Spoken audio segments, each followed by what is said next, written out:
मित्रों, सबसे पहले हमें यह मानना होगा कि हिंदू समाज एक मिथक है। हिंदू शब्द अपने आप में विदेशी नाम है। यह नाम मुसलमानों ने यहाँ के निवासियों को अपनी पहचान के लिए दिया था। मुस्लिम आक्रमणकारियों के आने से पहले किसी भी संस्कृत के ग्रंथ में हिंदू शब्द नहीं मिलता है।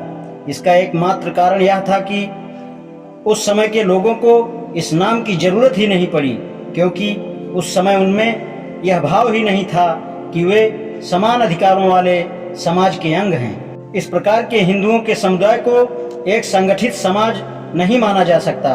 वास्तव में देखा जाए तो यह जातियों का समूह मात्र है। इसमें हर एक जाति केवल अपने ही अस्तित्व के प्रति सजग व सक्रिय रहती है और अपने अस्तित्व की रक्षा करना इसका एकमात्र व अंतिम लक्ष्य रहता है।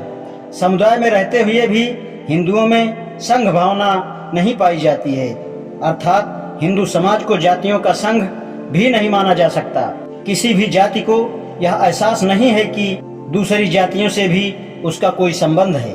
बस केवल हिंदू मुस्लिम दंगों के समय तो सब जातियां एक हो जाती हैं और बाकी समय में हर जाति अपने आप को दूसरे जाति से अलग रहने और अपनी पहचान अलग बनाए रखने की पूरी कोशिश करती है। ये जातियां न केवल अपनी जाति में ही खान पान और शादी विवाह का संबंध रखती हैं, बल्कि बहुत से जातियों ने तो अपना एक अलग पहनावा व रहन सहन भी तय कर रखा है ताकि वे दूसरों से अलग दिखें। भारत में विदेशी सैलानियों का मनोरंजन करने वाले असंख्य तरह के पहनावे देखने को मिलते हैं। उनका कारण भी यहाँ बहुत सी जातियां होना है। सच्चाई तो यह है कि एक आदर्श हिंदू वही है जो चूहे की तरह बिल में रहने वाले उस चूहे की तरह है जो अन्य लोगों के संपर्क में आकर मेल मिलाप नहीं करना चाहता।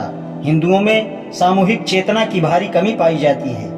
हर एक हिंदू में जो चेतना है वह उसकी जाति की चेतना है, सामूहिक चेतना नहीं। यही कारण है कि हिंदुओं को एक समाज या एक राष्ट्र नहीं कहा जा सकता। फिर भी ऐसे काफी भारतीय हैं जिनकी देशभक्ति उनको यह मानने की स्वीकृति नहीं देती कि भारत एक राष्ट्र नहीं है, बल्कि यह तो केवल विभिन्न समुदायों के असंगठित लोगों की भीड़ है। वे इस बात पर जोर देते हैं कि ऊपर दिखाई पड़ने वाली अनेकता के पीछे आधारभूत एकता है जो हिंदुओं के जीवन को प्रभावित करती है। यह एकता पूरे भारत में हिंदुओं की आदतों, रिवाजों, परंपराओं, आस्थाओं, विश्वासों और विचारों की समानता में व्याप्त है।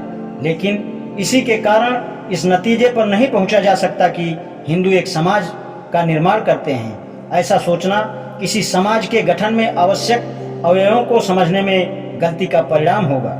शारीरिक रूप से पास करने वाले मनुष्य वैसे ही समाज का निर्माण नहीं करते जैसे समाज का कोई सदस्य अन्य लोगों से दूर रहकर भी समाज की सदस्यता नहीं खोता। इसी प्रकार एक समान आदतों, परंपराओं, आस्थाओं और विचारों का होना लोगों को एक समाज के रूप में संगठित करने के लिए काफी नहीं है। वस्तुएं केवल भौतिक रूप से ईंटों की तरह एक दूसरे इंसान को दी जा सकती हैं। इसी प्रकार एक समुदाय की आदतें और परंपराएं, विश्वास व विचार दूसरों समुदाय द्वारा अपनाए जा सकते हैं और इस तरह दोनों में समानता का आभास हो सकता है। बिखेरने से संस्कृति व सभ्यता का विस्तार होता है और यही कारण है कि विभिन्न आदिवासी कबीलों में परंपराओं, आदतों, आस्थाओं व विचारों में काफी समानता मिलती है। चाहे वे एक दूसरे के पास में नहीं रहते हैं, लेकिन इन समानताओं के बाद भी इन आदिवासी कबीलों का एक समाज नहीं कहा जाएगा।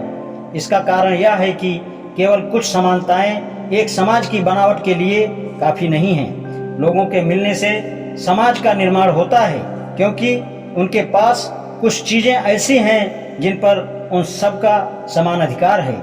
कुछ चीजों पर सबका समान अधिकार होना किसी चीज के आम अधिकार क्षेत्र में होने से अलग है और केवल यही एक मार्ग है जिससे लोग एक दूसरे के साथ कुछ चीजों पर बराबर अधिकार पा सकते हैं। यह मार्ग है आपस में एक दूसरे से जुड़कर रहना, सभी का एक दूसरे से संपर्क बने रहना।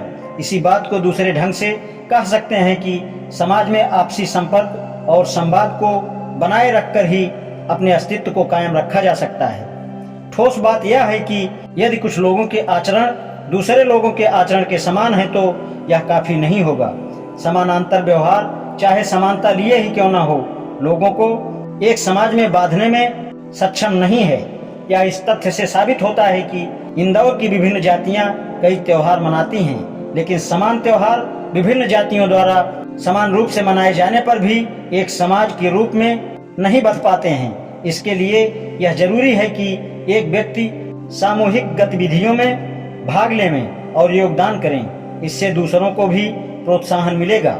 किसी व्यक्ति को सामूहिक समारोह में इस तरह शामिल किया जाए कि वह समूह की सफलता को अपनी सफलता और उसकी असफलता को अपनी असफलता माने। यही वह वास्तविक चीज है जो लोगों को आपस में बांधकर समाज बनाती है।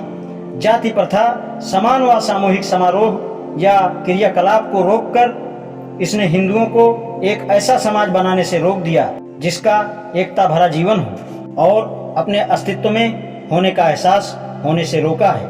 अपने अस्तित्व में होने का एहसास होने से रोका है। आज इतना ही। शेषकाल। धन्यवाद।